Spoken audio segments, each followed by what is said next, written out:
I want to talk to you about our strike against terrorism last Thursday. 2 weeks ago, a savage attack was carried out against our embassies in Kenya and Tanzania. Almost 300 innocent people were killed, thousands were injured. The bombs were aimed at us, but they claimed anyone who happened to be near the embassies that morning. They killed both Africans and Americans indiscriminately. Cruelty beyond comprehension.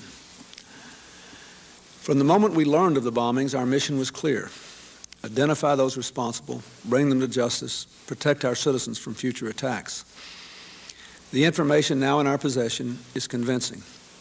Behind this attacks were the same hands that killed American and Pakistani peacekeepers in Somalia, the same hands that targeted U.S. airlines, and the same hands that plotted the assassinations of the Pope and President Mubarak of Egypt.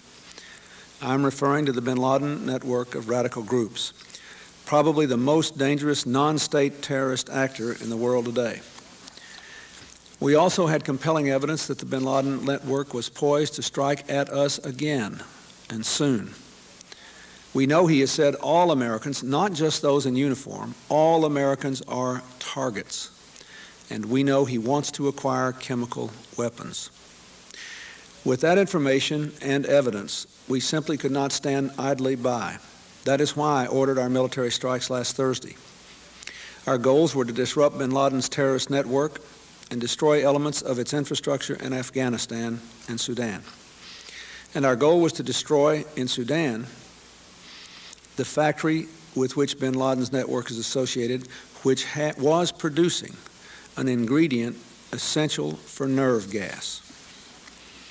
I am proud of the men and women of our armed forces who carried out this mission, and proud of the superb work of our intelligence and law enforcement communities. I thank the congressional leadership for their bipartisan support, and I'm grateful to America's friends around the world who have expressed their solidarity. For this is not just America's fight, it's a universal one between those who want to build a world of peace and partnership and prosperity and those who would tear everything down through death and destruction.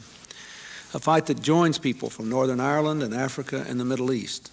A fight not directed at any particular nation or any particular faith, but at a callous criminal organization whose policies of violence violate the teachings of every religion. In particular, it is very important that Americans understand that the threat we face is not part of the Islamic faith.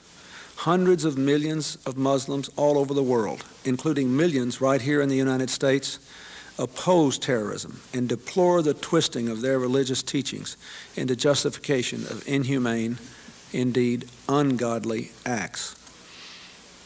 Our efforts against terrorism cannot and will not end with this strike.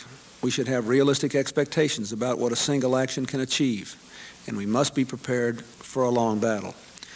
But it's high time that those who traffic in terror learn they too are vulnerable. I'm determined to use all the tools at our disposal. That is why I have just signed an executive order directing the Treasury to block all financial transactions between the Bin Laden terrorist group and American persons and companies. We'll urge other governments to do the same. We must not allow sanctuary for terrorism, not for terrorists or for their money.